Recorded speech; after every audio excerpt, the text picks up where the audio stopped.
काय सांगाल, कुठले विषय आज तुम्ही केंद्रीय मंत्र्यांकडे मांडले आपल्या मतदारसंघातले, काय माहिती? आज कल्याण लोकसभा मतदारसंघामध्ये केंद्रीय मंत्री अनुरागजी ठाकूर या ठिकाणी त्यांच्या संघटनात्मक बाबींवरती काम करण्यासाठी त्यांचा 3 दिवसाचा दौरा या ठिकाणी आहे.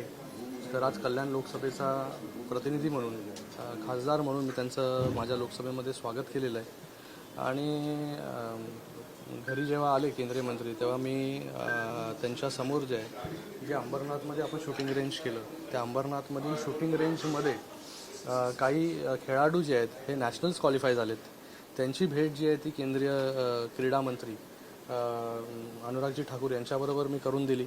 त्यांना बघून समाधान वाटलं की बाबा आज या सगळ्या परिसरामधून चांगले खेळाडू जे आहेत ते निर्माण होत आहेत आणि येणाऱ्या काळामध्ये त्याला एक खेलो इंडियाच्या माध्यमाने